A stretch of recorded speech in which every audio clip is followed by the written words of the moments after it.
Bonjour à toutes et à tous. Bonjour tout le monde. Je suis Sinatou et donc je suis avec Mbéry ce matin.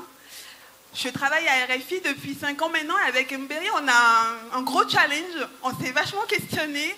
On s'est demandé comment est-ce qu'on allait porter cette thématique assez importante, soutenir l'innovation. Donc on a réfléchi et puis finalement on a abandonné l'introduction. Ouais. On a décidé de se lancer, de se soutenir très chaleureusement sur scène. Donc pas de jugement s'il vous plaît. On était censé être 3, on est 2. Donc C'est ça. Alors oui, effectivement, comme on l'a beaucoup entendu et comme on va encore l'entendre tout au long de la journée, les femmes entreprennent et surtout elles se soutiennent entre elles. Et ça, c'est juste incroyable. C'est incroyable parce que pendant longtemps, on nous a toujours dit non, vous devez être en concurrence les unes avec les autres, vous devez toujours vous regarder en chien de faïence, vous devez toujours être surprise de la réussite des autres. Et nous, à travers nos différentes initiatives dont on va vous parler, on a décidé que non, en fait, qu'on allait se soutenir entre femmes, qu'on allait financer nos projets respectifs, parce que oui, nos premiers soutiens, c'est d'abord d'autres femmes. Et justement, comme Sinat vient de le dire, moi je suis née, j'ai grandi au Sénégal. Un constat que je pense que vous allez tous reconnaître, c'est que les femmes travaillent énormément. Mais vous irez dans toutes les régions du Sénégal, vous ne verrez que des... Bon, les hommes travaillent aussi, mais vous verrez majoritairement des femmes qui travaillent dans l'agriculture, dans tous les secteurs. Le problème, c'est que dès qu'on monte, on voit de moins en moins de femmes. À petite échelle, on voit un peu plus de femmes micro-entrepreneurs dans les petites entreprises, mais c'est rare dans les conseils d'administration, dans les chefs d'entreprise. Femmes dans les grandes entreprises sont assez rares dans ce pays. Le glass ceiling là dont on parle, cette barrière, elle est beaucoup, beaucoup trop basse au Sénégal. Et c'est de cette problématique qu'est né le WIC Sénégal, l'initiative où je suis chargée de projet et je suis membre moi-même du WIC. On a quelques autres membres qui sont dans la salle. J'ai aperçu Madame Evelyne Tal, ancienne d'Ecobank, et peut-être quelques autres membres dans la salle. Nous, on est 82 femmes sénégalaises de l'extérieur, juste des femmes qui veulent faire avancer le paysage économique des femmes ici, d'autres femmes, d'entrepreneurs ici au Sénégal. Donc, notre but, c'est de mettre en avant les femmes. Donc, comme RFI le fait avec son initiative, on veut que les femmes soient en devant de la scène. On ne veut plus voir de femmes qui ont des initiatives, qui restent à petite échelle et qui n'arrivent jamais à grandir. Ce soutien-là, on l'apporte sous 2 formes. On finance et on accompagne. Le 8 mars passé, on a lancé un fonds d'investissement, WIC Capital, qui justement trouve ces fonds de ces 82 femmes qui ont mis leur épargne en commun pour mettre en place une société qui investirait dans des petites entreprises pour que ces femmes passent à l'échelle. Depuis mars 2019, on a une équipe qui est en place, qui est en train de revoir des dossiers, mais extrêmement intéressants de femmes entrepreneurs. Déjà, Boussoura, on la connaît très bien, on voit tout le temps son profil. On voit des femmes dans le recyclage de pneus, on voit des femmes dans des secteurs, dans l'innovation en général, là où on ne voyait pas d'habitude plusieurs femmes. Et ça, c'est ce qui nous intéresse, c'est ce qu'on veut faire avancer. Et justement, là, on passe par l'investissement, mais on veut aussi apporter de l'accompagnement technique. On a un réseau solide de 82 femmes qui sont là, qui veulent donner leur expertise. Et là, on est en train de mettre en place une structure d'assistance technique qui appuiera ces femmes entrepreneurs, qui suivra ces femmes entrepreneurs, parce que l'argent n'est pas assez. On a besoin de femmes qui sont là, qui poussent, qui sont solidaires et qui permettent aux autres femmes d'avancer et d'atteindre leur potentiel optimal. On veut être actif dans toute l'Afrique francophone. On a commencé au Sénégal. Le WIC s'est lancé en Côte d'Ivoire, mais on veut être dans les autres pays. Et c'est des initiatives comme RFI qui nous permet, comme celle d'RFI, qui nous permet d'identifier des entrepreneurs un peu partout dans la zone francophone. Donc je vais laisser à Sinat l'opportunité d'introduire son initiative avant de lui poser quelques questions sur... Mais moi j'ai des questions pour toi déjà. Non, tu commences d'abord. Donc juste avant de parler de mon initiative qui va peut-être t'intéresser, quand est-ce que vous venez au Bénin? Parce que moi, je vous attends de pied ferme. Faut venir au Bénin déjà. Et surtout, est-ce que tu peux me dire combien de femmes vous avez accompagnées? Nous, les femmes, déjà les femmes au Bénin, on les admire. Parce qu'on sait toutes qu'au Bénin, les femmes sont vraiment à un autre niveau d'entrepreneuriat. On a parlé à plusieurs acteurs qui sont actifs au Bénin, qui veulent justement lancer un WIC dans leur zone. La manière dont ça marche, c'est que des femmes se regroupent dans un pays, décident de lancer le modèle, on partage tous nos documents et elles ouvrent leur propre Women's Investment Club. Donc, c'est des institutions qui sont techniquement séparées, mais qui travaillent ensemble pour prendre une approche sous-régionale de soutien aux femmes. En ce moment, nous n'avons pas encore effectué notre premier investissement, ayant été lancé juste en mars 2019. On veut investir dans au moins 4 entreprises d'ici la fin de l'année. Mais pour le moment, on a commencé l'accompagnement en termes de... On a eu quelques membres, dont Chaba Kamaresi, qui est notre trésorière, qui a appuyé 4 à 5 entreprises que nous avions identifiées l'année passée. On a donné quelques subventions à travers des compétitions de pitch à Sini Samba. Je vous donne les noms juste pour que vous puissiez les identifier quand vous les voyez. Sini Samba, qui est le lionceau, elle fait des pots pour bébés. Et puis Valérie Kenamjai de Esteval.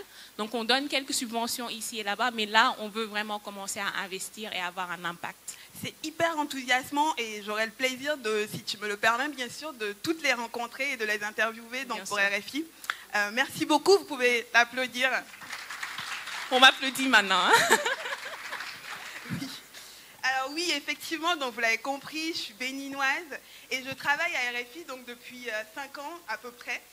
Maintenant et depuis 2016, donc j'ai travaillé sur le RFI Challenge App Afrique avec l'intuition donc qu'il fallait accompagner et promouvoir ceux, mais surtout celles, qui utilisent les nouvelles technologies pour résoudre des problèmes de leur communauté.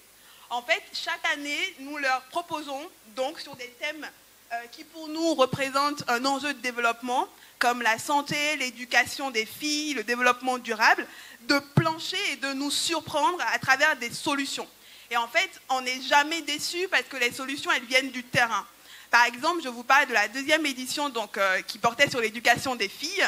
Donc pour moi, c'était la plus belle, bien sûr, puisque c'est une édition qui me tient particulièrement à cœur. Et en fait, au bout de cette 2e édition, on a primé Raïssa Banoro, qui est ivoirienne et qui a créé une application qui s'appelle Lucie. Donc c'est une application d'alphabétisation fonctionnelle. Concrètement, elle va permettre à des femmes qui sont dans des marchés, par exemple, qui sont déscolarisées, de pouvoir s'éduquer, par exemple, pour apprendre la lettre A, ça va être dans le mot marché. Donc ça va être vraiment de pouvoir apprendre à lire et à écrire, mais de façon beaucoup plus adaptée à leur activité.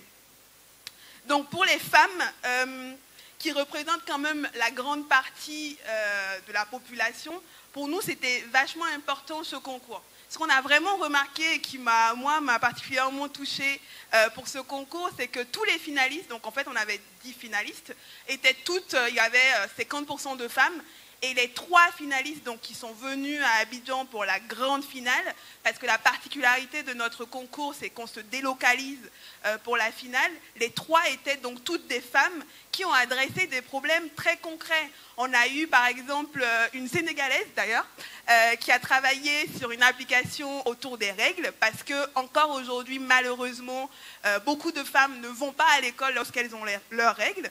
Donc Seynabou d'ailleurs a été primée lors du RFI Challenge App Afrique. On est très très fiers de ce projet, mais on a aussi eu une autre Congolaise, Patriciane Zolantima, qui a travaillé sur une autre solution.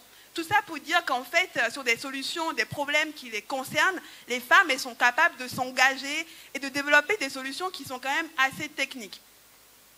La particularité du RFI Challenge App Afrique, c'est aussi surtout que le concours est porté par une émission de RFI. Notre mission à nous est d'abord d'informer. Donc on va aussi, à travers nos émissions comme 7 milliards de voisins, qui est actuellement en live et en délocalisation ici. Donc on va aussi, à travers 7 milliards de voisins, priorité santé, pouvoir parler de ces sujets-là, pouvoir sensibiliser sur ces sujets-là. Notre rôle aussi, c'est de mettre en réseau et de faciliter la visibilité des femmes auprès des décideurs qui écoutent beaucoup RFI, donc qui vont découvrir des initiatives de femmes via RFI et qui vont les soutenir. La force de ce concours aussi, c'est qu'on a la chance, moi j'ai réussi quand même à constituer un jury qui était en tout cas très très beau et de très très grande qualité, avec Rebecca qui est quelque part, je ne sais pas où. Vous avez sans doute entendu beaucoup parler de Rebecca, mais c'est la grande sœur quoi.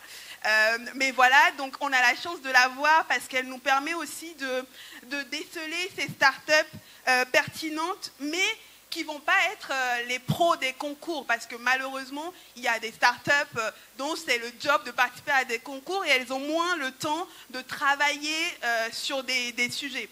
Et donc, du coup, notre jury va nous permettre de... je vois qu'il y a des gens qui...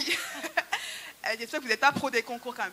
Mais donc, du coup, notre jury va nous permettre de déceler ce type de projet porté par des femmes, mais qui vont vraiment comme... celle dont tu parlais tout à l'heure, qui a créé, que vous avez vu ce matin, qui a créé Cétique, mais qui va être des femmes donc, qui vont imaginer des solutions, mais qui ne vont pas être juste dans la communication, mais vont être celles qui font. Une fois que j'ai dit tout ça, pour moi, la question aujourd'hui, quand on parle d'entrepreneuriat en Afrique, c'est comment est-ce que nous aidons les entreprises à aller au-delà de leurs services et surtout, comment est-ce qu'on permet aux femmes qui entreprennent d'en vivre, en fait, de générer des bénéfices, de pouvoir nourrir leur famille, de pouvoir créer des emplois. Moi, j'ai l'impression qu'on doit passer ce cap-là. L'autre question aussi sur laquelle je vous invite tous à réfléchir, c'est comment est-ce qu'on renforce les écosystèmes au niveau national en favorisant les échanges? Comment est-ce qu'on travaille ensemble plus encore? Comment est-ce qu'on sort des villes? Comment est-ce qu'on sort de Dakar pour aller dans des villages, pour toucher la majorité des femmes qui ne sont pas alphabétisées et qui sont aussi précarisées? Aujourd'hui, pour nous, les femmes, ce n'est pas juste entreprendre en Afrique, non, c'est entreprendre pour la majorité des gens, ceux qui sont précarisés, ceux qui sont peu visibles dans la société. Et je voudrais d'ailleurs féliciter la visibilité que le RFI Challenge App donne à l'Afrique francophone, parce qu'on ne parle pas souvent de l'Afrique francophone dans le monde de l'innovation. Je pense qu'on commence finalement à sortir, mais il faut que ces initiatives viennent de nous-mêmes. Il faut que les fonds d'investissement soient basés au Sénégal. Il faut que les individus décident d'appuyer l'entrepreneuriat. Il faut que l'entrepreneuriat vienne de nous et qu'on puisse le pousser. Parce que les femmes francophones entreprennent beaucoup. Les femmes du Bénin, les femmes du Togo sont souvent citées comme exemple, mais on n'en entend pas parler partout dans le monde et on devrait en entendre parler. Merci beaucoup. Est-ce que tu as des questions pour moi quand même? Non? Mais non, tu étais très claire. Ah là là, très bien. Bon, en plus, on n'a plus de temps. Merci beaucoup à tous et on vous souhaite une très très belle journée. Merci beaucoup.